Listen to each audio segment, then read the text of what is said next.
changes it automatically when you do it. Hello and welcome to Reform Radio. You're watching Facebook Live, powered by Jägermeister UK. This is the State of Bass, the origins of jungle and drum and bass book launch.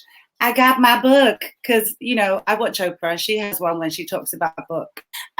Welcome if you're joining us this evening on the chat room. You can comment, ask questions, talk about our appearances. You'll probably get banned for that. But please, all are welcome to get involved. Let's say a hi and hey hello to everyone that's going to be joining in the chat this evening. We're going to be talking to Martin James, author of State of Bass, music critic and professor at Solvang University in Southampton. He lectures on underground electronic music cultures, which makes him, you know, very skilled because he writes books on it and stuff. So aren't you lucky if you go to his university?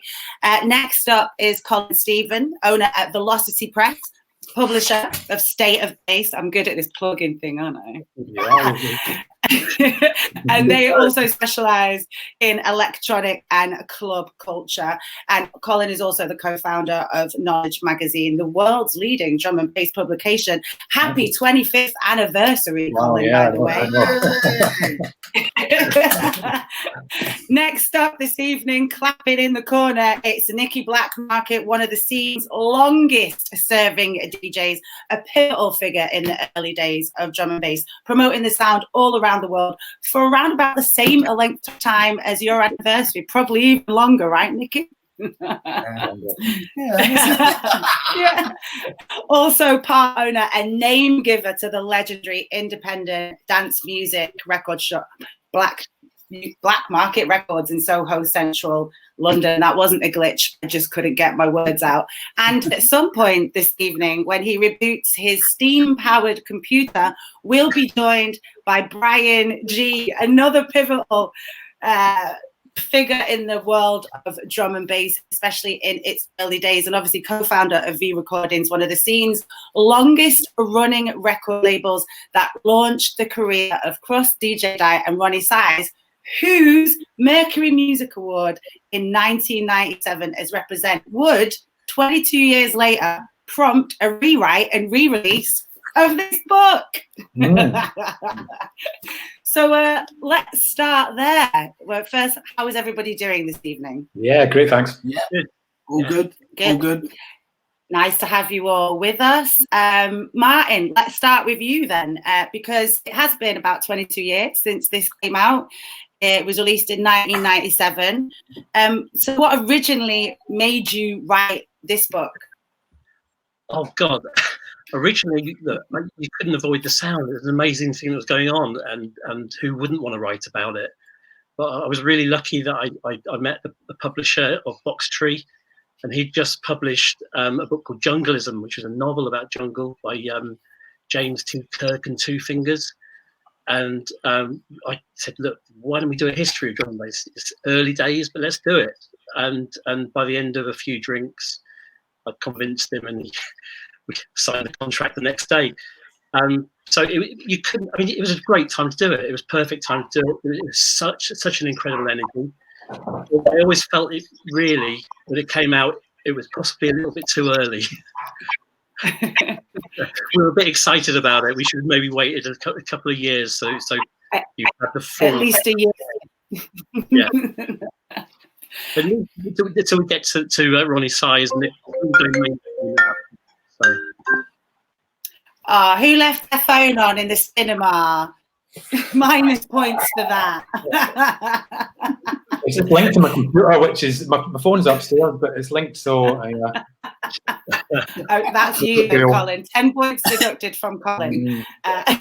So it came out in 1997, and you came up with the idea of it in 96. Yeah. Quite a lot that you've got into a book in 1 year in terms of where the scene started, how far back you document the sounds, etc. How did you get all that information? Well, obviously lots and lots of interviews and lots of research, and kind of living things as well. no, I first heard the dark sound, I guess, in Nottingham. I was living in Nottingham, and so when I moved to London soon after, I started hearing all the pirate stations and everything. It kind of encapsulated all of my favourite music. I sort of hear everything from like the Sleng Teng sound on one hand, but also the Hoover sound on the other. And so there's this amazing clash of cultures that I was hearing. It just sounded so British. And so the history, I think there's a lot of deeper history that can be told here, even in this. You can't go into huge depth about dance hall, the importance of dance hall. You can't go into huge depth about the importance of the Belgian sound, but I tried to get everything in there, so the reference points are all there. A lot of it was, people reading. Oh yeah, I remember that. Those moments. Yeah, bleep has to be in there. I mean, I've never been one for music genre names, but there was so much thrown about in this book alone that it definitely made me go back and revisit some sounds. I just kind of was like, oh, well, that's just rave. I didn't realize there was all these different subcultures to it. And going to subcultures, Nicky, I'm going to throw this next one to you, because you've been DJing since you were 14 years old. So everything that led up to drum and bass, no doubt, you've played, you've had a sound. Yeah, Tell us about that, Jen. Because, looking at it now, I never think that it would carry on to what we're doing now, and still doing it.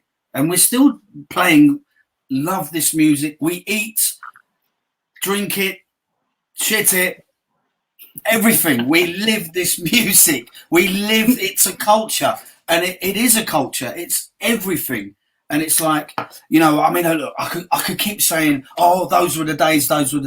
But it was like, before the internet, it's a shame that the youngsters of today, that they don't have that whole thing of, look, I had the record shop for, over 20 years, 20-something years. And it's like, I'd be lying if I said I didn't miss it. Do you know what I mean? And it's like, just from leaving your house, go, even before I had a record shop, many years ago, I used to go to Groove Records, which was in Greek Street in Soho, in the other by Soho Square. And it used to be an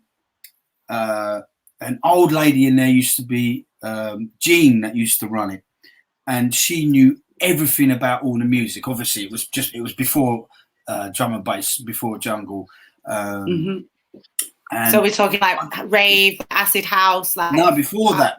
Or before that. All right. Soul, funk, jazz, hip hop. Even before it was even called hip hop, it was electro funk and very early 80s, and it was a movement, and it just because look, I love music. I always wanted to play music. I've always wanted to. I thank the Lord. I got big influences from my mum, God rest her soul. She used to be a jazz dancer. She used to know people like Johnny Dankworth and Cleo Lane and these jazz people, all these old school jazz people. And so, looking at it, it's lodged in the back of my head when I'm growing up and I'm hearing and I was like, oh, what's that? Oh, because it's it's lodged in the back of your head. But when you mature and you get older and you get to understand the music and you get to appreciate it, so it's funny, like I said, with the whole record shop business. Like even when I was a little kid, I used to love just getting on the bus to go to the record shop. Nicky, that was a really important community, wasn't it? Big time. Yeah.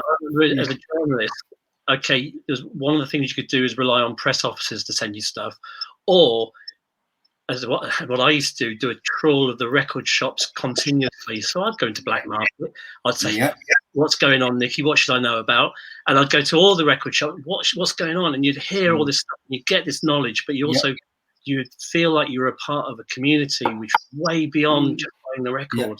You know, the early 90s. Experience, yeah. The early 90s, it was me.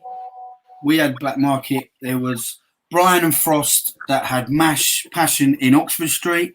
You had Unity, which was Red Records in Beak Street. The other side of Soho by Carnaby Street, you had Nookie and Pedro in there, and then you had Ray Keith over in City Sounds even before he came to Blackmarket, and then you also had Miss Pink that was in Ambient Soho. Yeah. So you know, and that got replicated all over the country. So Bristol had its own yeah, going on. exactly. We play with great. Yeah. Manchester did as well. You know, unfortunately, I was a girl, so I had to put up with most of the abuse in order just to get in the shop. But it was worth it. It was always worth it. Always worth it. And that was the whole thing, wasn't it? It was just all about. And the record shop was the internet. It was the flagship. You go there. You want to know what gigs are on. All the latest tunes. It was like you say, a community. In a way, like you started that by saying, like, nowadays, do you feel like there's still that community? You know, because obviously you can just learn something off YouTube and then see what the hottest sound is, make it, upload it, write picture. Is that kind of like, is it a loss for the people that are making music today? That kind of, or is it still existing in different ways? I reckon it's like a seesaw. There's, you know, obviously you've got your pluses and your minuses. You've got someone on the internet now that could make it big through the internet, which before would never been able to do anything like that or have any kind of access to do anything like that. And years ago, it was like, if you were a DJ in the scene and you wanted to make it, you had to go through the ranks. You know, I think nowadays it's easier to go through if you, you know. Yeah, I think nowadays there's still the community there. The internet, obviously, stuff like Dogs on Acid going back, it's been around a while, and obviously Facebook, that's brought about the community aspect, but it's a worldwide community, whereas before it was localized communities, really, because it was around like a hub, you know, in Bristol, West, or in London or in Manchester, and it was more kind of localized. You might get some people traveling, but it wouldn't be 50, 100 miles maybe. Whereas now it's worldwide communities, so it's just a different kind of community. I think. Of course, it's brought it closer. It has brought it all closer.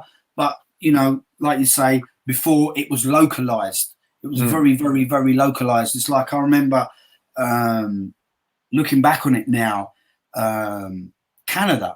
I've been going Canada since '94, and at the beginning, the first time I ever went to Canada, and there was a tape shop. There was a tape shop over there, and it was like they were selling bootlegs of people's sets of like some of the raves and some of the radio on the radio on Cool FM, sets on Cool FM and Eruption and all these, you know, all these pirate stations. All these sets going around. I remember some DJs going over and going, what do you think you're doing? Taking them and so, don't sell my things without telling me. But what we didn't know was because of selling those tapes, those DJs became massive. People wanted to hear them. Yeah. And they became massive. And that was my thought was, do you know what? Let them sell it. They make money, okay. If it brings me over there every 3 months, that's fine. I'm in it. But that was, that was, you know. And I can remember Ronnie and Crust. I can remember them coming up to London, spending a weekend in London, going to a few parties, and then recording Cool FM. And recording the radio, you know, so it's great to see, I suppose, how it's progressed, and that we've got the internet now, and we've got to embrace it. We have to. Yeah, definitely not going back. I mean, I think personally like reading the book. I think, you know, what makes it such a long-standing and wide-reaching musical genre and culture is its lending and borrowing and twists and turns of everything else that has kind of gone before it. And I think is what Nicky just said, you know, it's lodged in your head, you know, like funk is lodged in your head, soul is lodged in your head, slang tang, the dance hall, the jazz, whatever it is that you built your music foundation on. And I think in terms of when I first came to drum and bass, even though what I'm going to say is going to be controversial, it's like I remember hearing like in the charts, like, you know, I remember like the chart, like exactly as it mentions in the book, like the Charlie Says being out, I was probably about like 8 or 9 or something, and that was like played at school discos, it was going off, so good. And then obviously the ominous General Levy with Envy, incredible. Big tune. Yeah. Nicky, you were there then in the book. Not a lot of people happy with that release. What did you think of General Levy's Incredible when it first came out, blasted, you know, onto the UK charts? Well, I mean, I think, like, you know, you've got these people that they're big on the underground. Then they'll make, and especially with the people that have made it across, they've crossed over to make it big. They're still big on the underground, and that to me, that's I think you kind of made it in that way when you get a track, or you know you've made it big with a certain track, but you're still big on the underground. That to me is immense. I think you mentioned Charlie there, and the important thing there is the Prodigy, even when they were one of the biggest bands in the world, still remained resolute. Still on the underground, without a doubt. Yes. There are artists who got into drum and bass to try and make money and trying to become successful on the back of something, and they disappeared. Came and went really quickly. Not you. I'm joking. I wasn't talking about me. It's talking about the other two. Joking.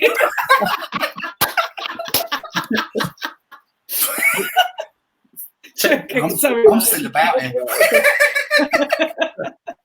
I think that us like Kashin, who married a lot of different sounds and really went quite mainstream in their sound, but still were really underground in what they were doing.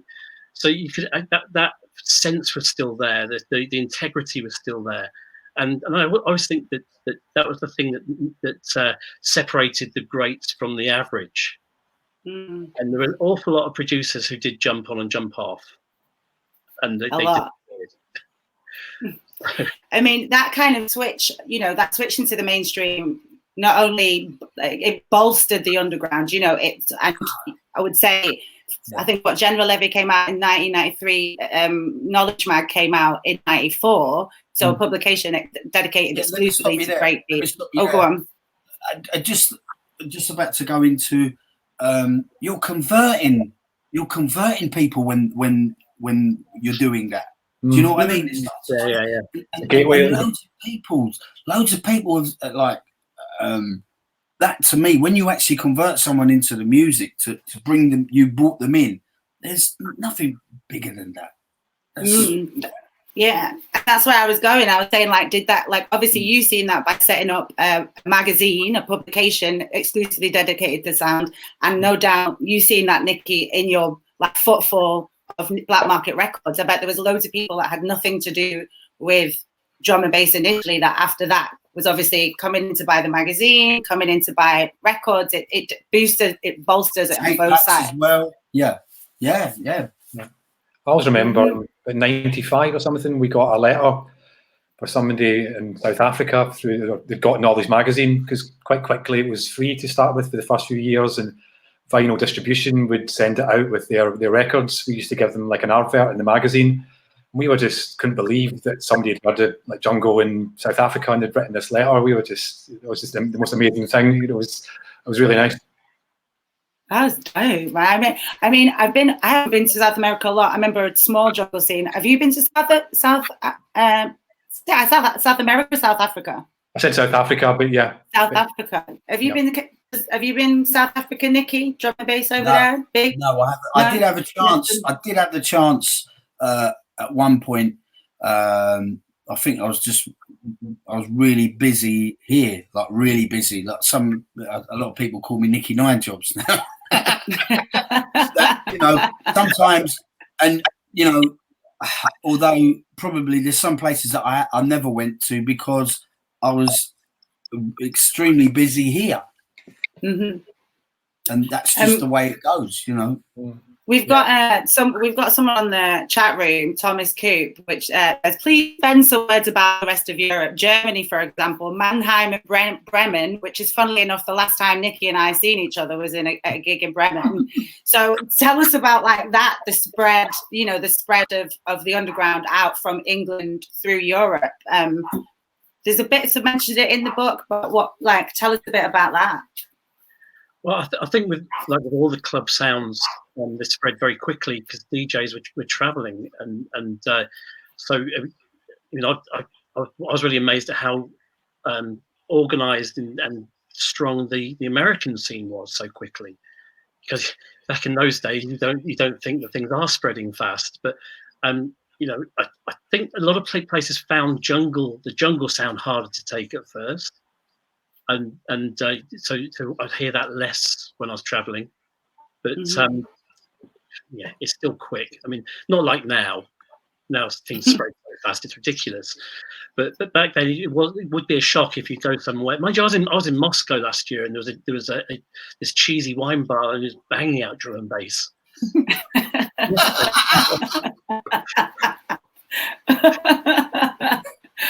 Oh my God, is there anyone from New York in the chat rooms? I just want to know, is it still true that there's like a lot of the drum and bass places in New York, you can't dance in them? So people that do the drum and bass nights, you can play drum and bass, but you can't dance. Yes, hey, Bryan G! Hey. Yes! we got the Pistons at full steam, and we got you back. Anyway, yeah, be back, man. Sorry, guys. So Bryan, you put 50p in the meter. Oh man, you know what? It's a brand new computer. I bought it. Technology. It said 20 minutes to kind of restart. I was like, 20 minutes. Anyway, I'm here, yeah. Well, you missed your intro, and in that intro, I kind of said out, you know, co-founder of V Recordings, which went on to launch the career of Cross, DJ Di, and Ronnie Size, which, after their Mercury Music Award, led to the rewrite of this book, State of Bass. Tell us something. Yeah, it did. Lots of other factors. Yeah. When that happened, you know, it kind of like really brought drum and bass into places where it couldn't like at the same time as Goldie's Timeless album, if I remember right. You get what I'm saying? So the two kind of things was kind of just like building strength and just taking on countries and getting into more commercial markets, into different genres of music, and just getting more and more people interested in drum and bass. So that was a great time for the music. I remember traveling with Ronnie and Represent when they first went to America, and you know, we were meeting people like, you know, like Kanye West and all these different people, Redman and Method Man, and all these different people that just was excited by jungle drum and bass because it was just a new thing to kind of talk about, to be seen, to be getting involved with and all that. So it was a great time, you know what I mean? And like we were messing with a label in New York called Ultra, and they were managing a lot of hip hop people like what's the jazz guys? I forgot them names. Some they were real big like hip hop label, and we joined forces with them, and it was just a great time for the music because everybody wanted to know about drum and bass, and America was just so excited about it was like this new music from England and coming to America, and so everybody was excited about it, and it was great. You get what I'm saying? Like, you know, it's really like Ronnie Size Represent the old thing. Adam F as well, at that time he was blowing up as well, doing stuff. So all them guys were really like influential in just taking jungle to that next level, to that different places where it was always just in the underground before, and it kind of like brought it out to the overground. So that was a great time. Big up Ronnie Size Represent, all that lot, man. Big up. I think like there's a lot of I think I can't remember the author that you quoted in the book that basically said after that drum and bass died, but it the reach had already, its reach had already planted the seeds that regardless of what's going on in the mainstream, it was always going to continue. Yeah, and it's kind of like it had a big explosion and thing, yeah, definitely, and then it went back underground again and started to reinvent itself again. You get what I'm saying? And I think like that's just natural. You get what I'm saying? That's how we survived, didn't it? Really, that's how we survived. Going back underground again. Community garage kind of came around, and that became the kind of more fashionable and kind of, but didn't really matter. Like I say, the scene went underground again and just reinvented itself. It was great. Music journalists love to talk about things having a birth and a death. Yeah, we always talk about the death of drum and bass, but then so silly. It's ridiculous. But it's a shorthand way of keeping history in a very understandable space. The idea that it continues long after you've had those few moments in the sun, and there's actually a really vibrant underground. A lot of people don't quite understand that because if they're not a part of it, they don't see it, they don't get it. So a lot of journalists do tend to write off the things as having outside looking in. Died about 3 or 4 times. Yeah, and people you see people like even throughout the years, I say, people are like, oh, Bryan, what are you up to? And I'm like, I'm Nico, is jungle still happening and drum and bass and yeah. I'm probably as busy as ever and doing more things, but it's just gone underground and it's just not in the place where it used to be, which is good. You get what I'm saying? Because it always needs to go back underground and reinvent itself and come back, because I think things like even a few years ago, you get what I'm saying, like the dubstep thing, and it was all connected with the dubstep thing and everything, and it was getting big again, and then it died down, and now it's coming back again. You get what I'm saying? So stronger than ever. Yeah, stronger, always stronger. Mm. And is that, like, I know, Matt, you don't like the word nostalgia, but is that kind of why maybe now is a good time for this re-release? Because people are, there's a new audience that are into it. There's a bigger worldwide community that are into it. Yeah, I think it's not really, nostalgia tends to put everything to sepia tone, and you always think the good old days when everything was fantastic. Well, that's kind of saying to the youngsters who are discovering this for the first time that our version was better. And I don't agree with that. I think that's a terrible idea, because nothing's better than the thing you're experiencing when you're 16, 17, 18 years old for the first time, So that's my anti-nostalgia thing. But it's really important. I teach a lot of students who love drum and bass who do not understand the history. Or they talk about the history in terms of this song came out, then this track came out, then this track came out, and you say, well, what about all the stuff that created that? What about the social conditions? What about the cultural environment? What about all the different sounds? Today Ralph Florian, we think, might have died today. So and Kraftwerk, so influential, you cannot write them out of the story. Yeah. So this kind of nostalgia tends to be revisionism. It's about creating a really simple, easy story. And I don't think something as complex as life, as complex as the drum and bass scene, should ever be simplified, because it's really complex. Very. Yeah, and even you've got everybody's interpretation of old school is going to be different. Somebody, an 18-year-old's now that, what's their old school? Do you know what I mean? Hip hop fans who talk about old school as being Kanye West. I feel old. Yeah, obviously to them that is them. Yeah, I get a lot of people always go, "Oh, my mum used to absolutely love your tune in Love," and I'm always like, "Oh my god, I'm old." I couldn't see that as old school, you know what I mean? But it is true, because for me, like, old beat like me now, you get what I'm saying? It's like old school could mean like Patty Davis right before my eyes, or Acid Out era, you get what I'm saying? Or then it could mean like the 93, 91, 92 era, or it could even mean for some people 2000, you get what I'm saying? So it's just where you're at, really. You get what I'm saying? Interpretation, it's just where you're at, really. You know what I mean? But for me, it's us. It's kind of like, it's crazy, because I've had to kind of like I've had to surround myself with a lot of young people to kind of like understand the fast changing of again. It's the reinventing yourself again. Really, you know what I mean? Because if not, yeah. I'll be that old person that be just, oh, it's not the same. We really, then Brian, when you think about it, we really are like Doctor Who's. Yeah. I mean, we're the Doctor Who's of music, if you think about it. In a way, it's true. Yeah. I was playing a tune the other day, and I said to myself, it was this Pache tune, and it's like it's like that tune that he sampled India, and it's like, I'm singing to you, dun dun dun dun, and like the intro is about 5 minutes long. You get what I'm saying? Yeah. And I was thinking to myself, you can't play that stuff anymore. Not anymore. No. Yeah, intro's too long for the attention span seems to be, you know what I mean? And I kind of had a phone about it, but you know, am I right to have I don't know. It's like, because the kids, they don't want to hear intro 5 minutes long, but I do sometimes. You get what I'm saying? And where, you know, I don't know where I am. You know? I miss a long intro. Like, you know, like some tracks.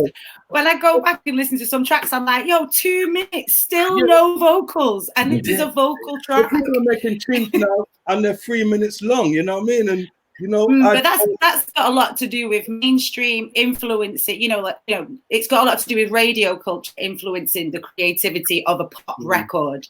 In terms of radios need to hear or want to hear the chorus in so many seconds, and as the years have gone on, that's cut it down. But I think, thank the Lord for the underground, because I mean, you know, even like understanding 10-minute intros are still welcome. Even understanding how the moving from like vinyl, CD to download to now, you know, people just want music on their phone. And it's taken me a long time to understand that, because, you know, I've grown up in the era where you buy an album, and that album, you know, like I found loads of my old albums a few months ago, about a couple of weeks ago in the shed. And I was on cloud nine, just looking at the sleeves and looking at the old albums again. And this is something that this generation don't care about. You get what I'm saying? And it's weird, because going from the records to digital. I mean, I thought I was going to have a nervous breakdown to begin with. And I found it hard as well. It was for us, for like me and Brian, it's like, what the hell is going on here? What's going on here? Obviously, but we have to adapt. We have to adapt. We're going to stay in this. We have to adapt. Yeah, I mean, I was one of the last labels to join the digital, you know, revolution. I was like, nah, we ain't going to sell our tunes on digital. You know what I'm saying? And I had to play catch up with everyone when we started to do it, because I realized that we were way behind. You get what I'm saying? But so now I've got lots of kids and young people around me, and they're helping me to kind of adapt to the new world. You get what I'm saying? And I'm embracing it, and I'm loving it. I'm not kind of like, you get what I'm saying? But it's like what you don't understand, and you got to learn to understand it. And it's good. You get what I'm saying? And you know, there's so much positives as well, and good things about nowadays, and there's lots of good things about back in the day. And sometimes. Pros and cons, isn't it? Yeah, I mean, K-Mag has gone through the same kind of like, you know, evolution, hasn't it, from print to now being online? It's funny. I mean, a magazine is so much like being a record label. Yeah, well, the magazine, like Colin, I was just sorry for cutting you in again. I remember a day when, like, you know, we had your magazine and ATM magazine, and you know, all the information was just there, and everybody shared that one information. And now with the internet, it's so spread all over the place. I miss so many things. People tell me like, the album came out, this is happening, but I miss it now, because centralized source. Yeah, because it's so big now. Whereas if it's not in Atmosphere, I mean ATM, and it's not in K-Mag, it's not happening. You know what I'm saying? Everybody kind of knew what was going on at the same time and stuff. And I don't want to go back to those days, you get what I'm saying, but I'm just finding it hard to keep up with so much information now where it's just all over the place now, and it's not just one place where you can go and find that, I think to relate into that thing, Nirav on the chat room has just said, that when they listen to some of the old school tracks, and I'm taking that Nirav isn't from the early days of drum and bass, but they say that those 90s intros and those 90s still stand the test of time. Those, they don't sound dated at all. And I wonder, is that because, there was like a solidified source? You knew what was worked in that realm. The tastemakers were there, the opinions were there, as opposed to like, that's right, Jen. And even like I would say something like, I'm a big football fan, and Nicky is a big football fan as well, right? And I constantly listen to Talk Sport. You get what I'm saying? And like, it's the one place where you can go and hear anything that's going on in football, transfers, someone fighting someone on the pitch, someone winning the league, whatever. You hear it all there, right? And I just think drum and bass is missing something like that, where maybe a hub, a radio station where people a main hub, a talk, and we can share information. You know what I mean? And like I can say, like, if, like, for yourself, Jenna, you was the host, and every day or whatever, and we just cover topics in drum and bass, and people could just figure it out or whatever. But there's nowhere like that in drum and bass where, I mean, you can have your little blast on Twitter or Facebook, but not everybody's following those tweets or whatever. You get what I'm saying? But I think like back in the day when you had things like Radio 1 or whatever, if you had a main like drum and bass kind of talk show or something where the whole community could just like, all right, today this topic is going to be about digital or whatever, or this topic's going to be about raves or whatever, and everybody could just, like, But do you reckon that's do you reckon business idea? I think that's really interesting because it works. You get what I'm saying? If I'm angry or whatever, I can phone Talk Sports, or whatever. But there's nowhere in drum and bass where we can get together as a community and air our views. Like a hub, a main hub. Yeah. If that's what you want to call it, a hub, or I'm old school radio, I don't know. And I guess back in the day, those things were like the record shop, and was like cutting rooms and music house, and where we could do the regular nights. And I'm nominating you, Jenna, to host that program whenever it comes along. You know what I mean? Come on, Radio 1. Sign me up.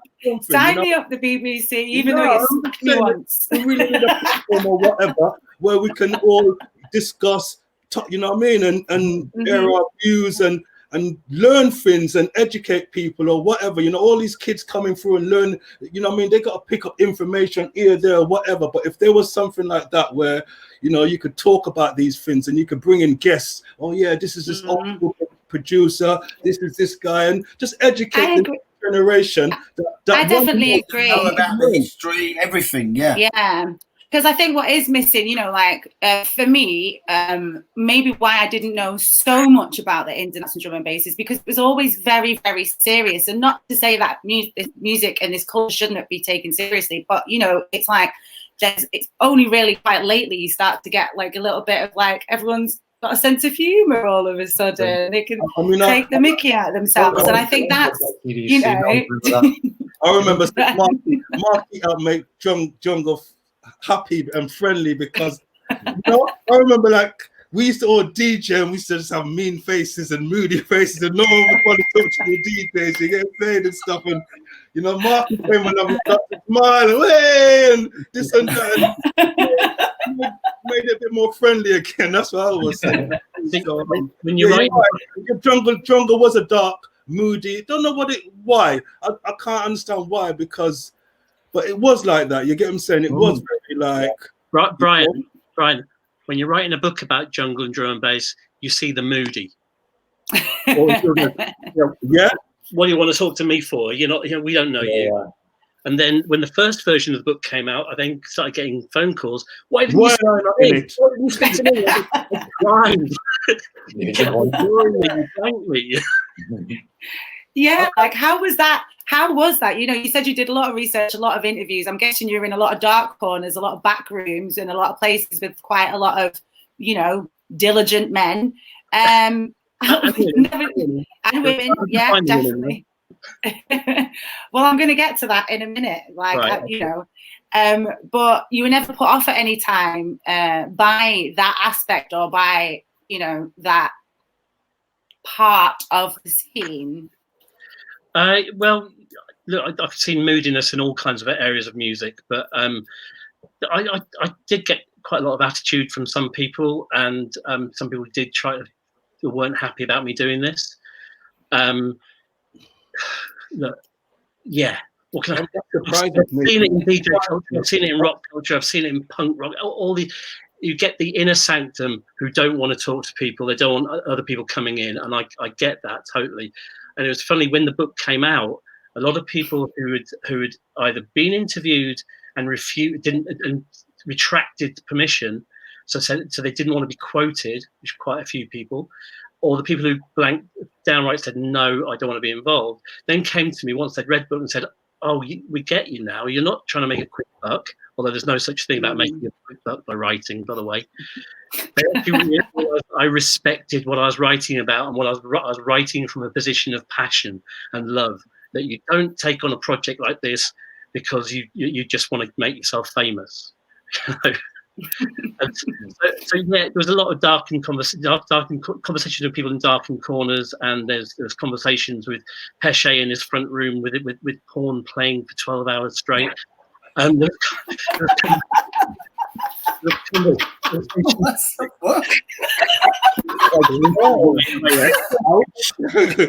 This conversation with Alex, where he really only wanted to talk about his electro album by that stage, and there were all sorts of conversations going on, and from that I had to pick the stuff that was going to support the narrative and get rid of as much of the bullshit as I possibly could. Mm-hmm.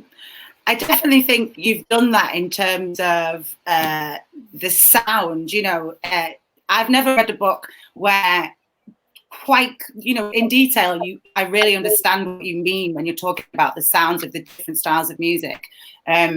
Is a real, but it's not a poetry book, if that makes any sense. It's like a scientific approach. You can tell it's been written with passion and for the scene, but also from a point of view where you just want to represent it. You don't want to sugarcoat it or anything like that. It's a very I didn't put myself in the book, and I get really pissed off when I read people's books where they put themselves centre square of the whole thing. And as you say, it's not poetic, but actually I think this is poetry. And I try to describe it. People talk about music journalism as being dancing about architecture. It's not my dog. That's my dog, sorry. Right, hi. Dancing about architecture, I think, is a great description of it, because it's quite an impossible thing to do. Have you ever tried describing music in words? It's a really hard thing to do. And so I tried to do that a lot in the book, and that's kind of part of my writing style. I once interviewed a guy called Terry Callier. Do you remember Terry Callier? And he phoned me up after it'd been published and said my interview was like poetry. He loved what I've written, which is like a great high point for me. And I wanted to get a bit of that into the book. So the descriptions of the sound. The easy thing to do is to have a producer's approach and say, okay, we sampled this and time stretched in this way, and we used this and we cut it in that way. And actually, that's meaningless to most people. So I tried to describe these different sounds in a kind of quite a poetic way. It worked, or I don't know. Perhaps it worked. Yeah, I think it worked for me. I mean, how did you? I mean, Bryan, you looked at the pictures. we got you in Boston there. I'm glad. Yeah. But Nicky, did you have a read of it? What did you think about how it was described? Yeah, yeah. No, go on. It's as it is. It's. I think just like what you said. It's Martin, like you're saying, raw, and you're saying it as it is. But when you're saying about people didn't want to be, you said they didn't want to be quoted in there? So some people refused outright, and then other people were interviewed and then asked me to retract. So at a later time? Yeah, soon. there was a political reason for it happening. I know where the source was. It was somebody basically said, no, we don't want to be a part of this. Yeah. Kind of misunderstood it. My motives really. I wasn't it? That's the thing. I think there was a little bit of just like keeping it within our thing. You get what I'm saying? And anybody from outside would be kind of like, you know, who are you? What's you know? What are you trying to gain out of this? And you know, are you going to give it a positive spin or a negative spin? Or are you going to just, you know, because you got to remember, you know, there's times when we've had bad press and negative press and all this kind of things. So I think maybe people's backs was up against the walls. It was a very kind of like in-house thing. You know what I'm saying? You know, I think press. And everybody knew when you originally first put that book out. I think probably the press wasn't our best friend. No. I don't think. Yeah. Looking at from all aspects, from like an outsider's, you know, like looking in from in looking out. Probably like what you're saying, Bryan. So the irony is that I was an insider, but I wasn't your insider. I was one of the people sweating on the dance floor. Yeah. And my approach as a journalist, I didn't want to be behind the velvet rope. I didn't want to be in the VIP area. I didn't want to be hanging out with the DJs. I wanted to be in the middle of it all. I never trusted journalists who'd stand at the back of the room with the business, with the industry doing their review, stroking their chin. I value journalists or all creative people if they reckon they're a part of the sweat. And that's kind of, so really, and I got this idea. There's your inside, and which was, you know, you had to be protective about what was going on. People did, and the press were getting very negative about things because the press works the way the press works. The mainstream press are looking for bad news all the time. Look, black men involved for starters. Let's find the bad story. Yeah. You know, it was you know, there was dark elements in it, and you know, and people had some dodgy backgrounds and stuff, and people just was weary of, you know, and we had our people who we could talk to, you know, ATM, K-Mag, you know, we had our people who we could talk to, and thing had a totally self-sufficient scene, wasn't it? Yeah, so we didn't think we needed anyone else. You get what I'm saying? So we were all right with that. Yeah, I remember, and it's only because of the internet now. Why, you know, a lot of people that I've known now have opened up and stuff because of internet and Facebook and Twitter and stuff, and made us kind of like, you know, I know a lot of the fans and people used to say, "Oh, I used to see you and Frost in the crew, and we used to be scared and looking at you, and we'd never go." And I think, why?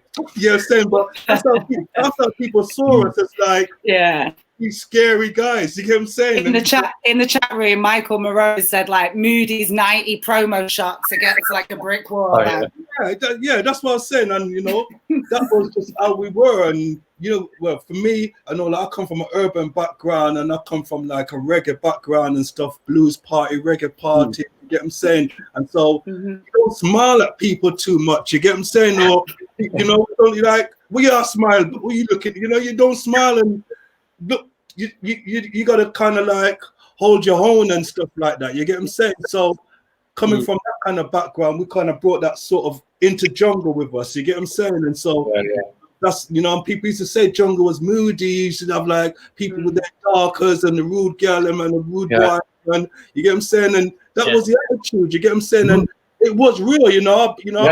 Enough parties I went to and gunshots and all kind of things going on. And Bryan, I tell you how moody it was, Bryan. I've got an answer phone tape with Goldie for a half an hour, swearing down the phone at me, going, "Where the fuck is this thing, man?" But I wanted a game, a PlayStation game.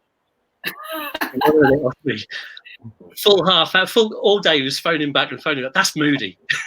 I mean, to be fair, if Goldie has your number, like over the past 20 years, he's probably left you, and everyone's got a message like that. I know I have. You know what I mean? Just like, I'm sure you've had one, Nicky. I'm sure we've all had one. The moodiness, and I think it's quite interesting that the media were terrified of the moodiness, and I mentioned this in the book. I remember people saying, "What are you going to that event for? You know, aren't you scared? Aren't you worried you're going to get mugged?" But it was exciting though. It was just, I don't know, it was exciting that part of fun, wasn't it? attitude that you could see, and you know, it was, I don't know, you used to go to roast or your telepathy and whatever, and you know, the rude girls there with their darkers on, and the bad boys coming out the corner and stuff, and it had that edge to it and stuff. And you know, looking back on it now, I wouldn't want to go back there, but it, you know, it was exciting. That's just how we work. Part of our history. The whole thing is part of our history, though, isn't it? Yeah. Yeah. And I guess in contrast to what had been before, you know, jungle and drum and bass kind of started, which was like happy, acid, like hardcore. Yeah. Everyone was like, woo. Obviously, it was a contrast. It would have been even more of a contrast because what came before it was very like uplifting and freeing and like free party vibes and stuff like that. And the music reflected that, and that's, you know, and that's why we got some of those wicked jungle tunes and all that, because of the whole attitude and the you know what I mean? Because those were what people went back into the studio and vibed off and made music off. You get what I'm saying? And so that's how we got some of those wicked tunes that we love now, is because of the whole moodiness, the whole vibe, and all of that kind of, you know what I mean, made jungle what it is. So if you're going to take away that, you're going to take away a lot of the music, and which we never would want to do. You get what I'm saying? So, and that's what's so interesting about when I was reading the book. It's just like how influential the culture has been on the different twists and turns the music has took over the years. And I think, you know, I've never really thought about it like that. And definitely reading State of Bass, it's kind of put it into a different kind of connotation. Like, you know, this was a living, and still is, like a living, breathing entity, but the music was reflecting to how the mainstream and how the society was reacting to it. And that's phenomenal. You know, like, that makes it a seminal UK sound. Seminal UK DIY. We did it for look how much music sampled things like Al Capone or I'm a Gangster or whatever. You know what I'm saying? That reflected the vibe. And when people heard them tunes, they acted like it. Do you get what I'm saying? You know? It just made them act like that, you know. And, you know, so if you take drum and bass and bashment, you've got Timbaland and the you know, the Khaleesi's first album. So the influence on the US producers was insane, and then how that's come back and then influenced here again.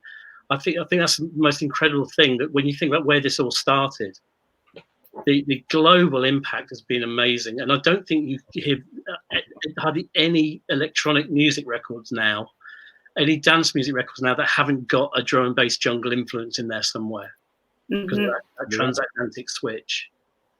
It's very true. It's very, like, you know, trap is basically hip hop and drum and bass, right? There's one part in your book, Martin, about Wilbur. Oh yeah. And just looking back, that, you know, he was extremely important. Yeah, bringing on. Wilbur bringing it onto Radio 1, because before that there wasn't really Brian Belfortune nationwide. There wasn't really anything nationwide. But I think there's an interesting moment actually where a lot, and I say this in the book as well, that a lot of people who had been ravers by this stage were in the media. So you had friends within. Start making in these big organisations. So Wilbur was in a position that he could actually go into the BBC and Brian Belfortune had already sold the idea, but was able to put the pressure on to have the long-term show. That's a really important thing, that you see people infiltrating. So this idea that there was a separation, the media was happening separately, it wasn't as simple as that. You had this monolithic media organisation where you had junglists within. Sneak attack, underground, like we've always been. I mean, prior to that, everything was, as again what we said before, localized. Everything was. That was the first international sort of exposure it got when it went to Radio 1, wasn't it? And they got on it quite early, really, 94, wasn't it? I think 95, I'm not sure. So One in the Jungle we're talking about. Yeah. One in the Jungle. That was great with Navigator. Yeah. And then Brian Bell Fortune, like I said, he got the idea, did All Crew's book, and he had it like Cool FM. That was a template that he used, and did a great job. Knowledge. I'm just going to say, when Colin approached me about republishing the book, I did kind of an internal shout, because it was a real affirmation, a recognition. Because even for me, knowledge was the Bible. Never miss knowledge. Yeah. To be recognised by Colin was a really important thing. So big up, Colin. My pleasure. Yeah. It's an honour to publish the book as our second book. There you go. And I'm very glad that you re-upped it and revised it and added my name to it. 23 years later. Hey, amazing. When did the book first come out? Because I missed it the first time. I got to be honest. 97. 97. Wow. Sold out. 23. Can you believe that? 23 years ago. Oh, I know. The first drum and bass books, isn't it? It was. I mean, that's the thing. I published All Crews. And, All Crews is such a seminal book. But, it's been said a lot of times as well. Yeah.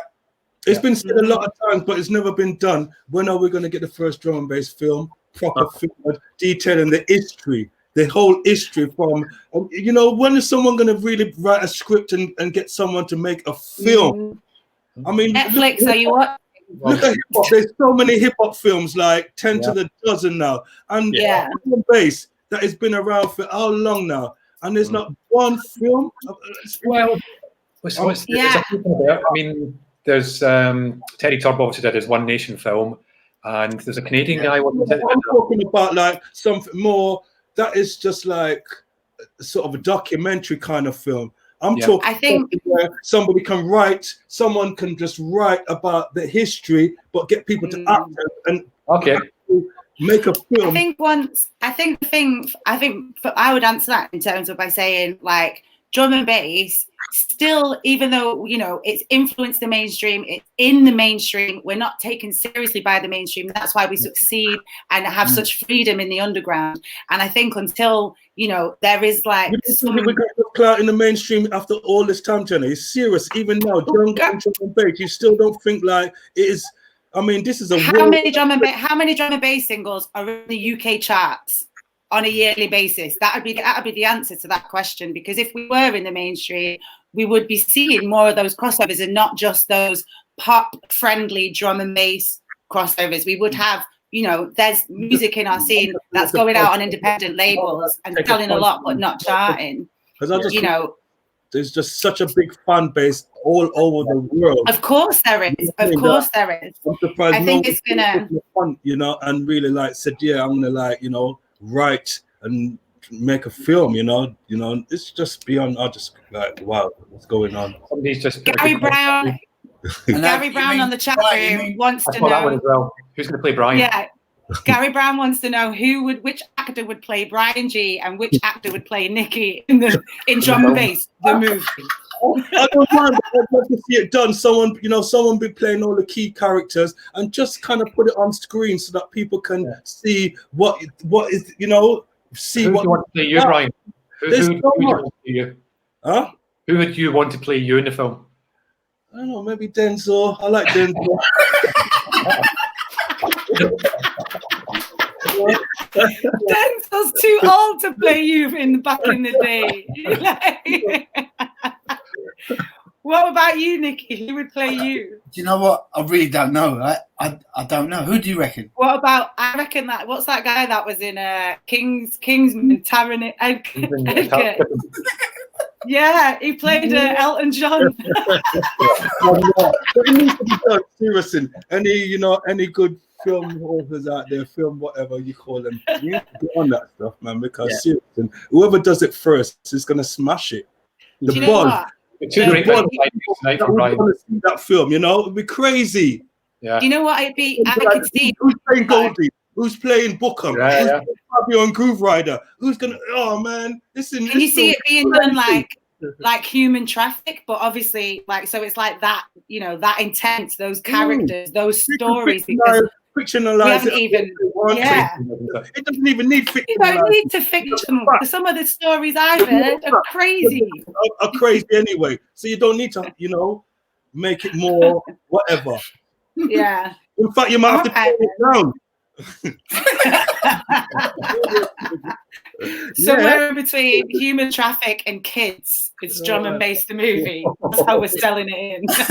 But Brian's on fire tonight. He's like two great business ideas. We've got Talk Drum and Bass and now we've got Drum and Bass the movie. The chat thing, I think it's really needed because, you know, Nicky, come on, man. Oh, when we're in the car, anywhere, we listen to Talk Sport. And football, it's all about it gives us the information and we can, you know, as it happens. Information centre. And it's missing a hub or whatever where everybody can come in and vent their ideas, their frustrations, also learn about things. You get what I'm saying, you know? And we can all learn together on one from one source. You get what I'm saying? Like, it's missing. I just don't know how it could be done or what station or whatever, but I just think there's a big gap. I think you've got I think we've got a really good idea. I kind of agree with Michael in the chat room. He says like maybe not sure a film would work, but then I see something like, remember that, what was the Get Down? So it kind of documented hip hop through and disco and graphic. It was a lovely like 2-season drama, and so it was kind of like fictional, but with the factual history of the music and the society that the story was based in. And I think that would work. That could work. You know, there's a lot of social and cultural aspects that you could make a story about that Drum and Bass would be the soundtrack for. There is a really good documentary made called And the Rest is History by a Canadian director called Peter Costigan. It's well worth looking out. That was released, I think, a year or two ago. Yeah, Peter. Check that out. Yeah. There's a great film called Bass Culture, which traces British black music back to the Windrush generation. Okay. There's a great section about drum and bass and jungle in there. That's Michael Riley from Steel Pulse. Well, you know, just someone covering the origin. There's so many kids now and people that's getting into this thing, and they don't know the history, and there's not. It's just not a good source or whatever for them to find out. You know, they can go onto YouTube or listen. Well, there is a good source, Brian. There's this book right here, State of Bass, The Origin of Jungle and Drum and Bass. It's out right now on Velocity Press. You can buy it at all good bookstops and probably record shops because it's to do with music. Support independent bookshops because obviously they are better than Amazon. And thank you to everybody for joining us this evening. We could go on forever, but we put an hour limit on this. Maybe we'll have a part 2. Yeah, we're gonna have some more questions, or I don't know. Well, if you know, next time, don't have a steam-powered computer. Again next week. Yeah, let's do it again next week. A closing question from the chat room is there going to be a digital version of State of Bass? Already kind of touched upon it with an audio thing. Yeah, there's an ebook. It's on, if you go to the Velocity Press website, velocitypress.uk. It's there. I mean, it's the great thing about doing the book is about 90% of our sales are physical. People still want the physical product, but yeah, the ebook's available as well. So if somebody wants to grab the ebook, fantastic. Yeah, audio book with Brian. Why don't you narrate the audio book? That would be brilliant.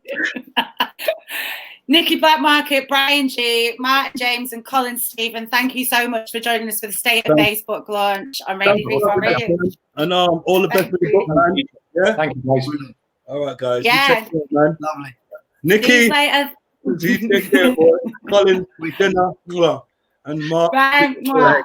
Bye. Thanks to everyone that joined us in the chat room, and don't forget, after this, get right online and buy this book. Ooh, buy my book. Thank you very much. All right, you guys. Bye. Cheers. Bye.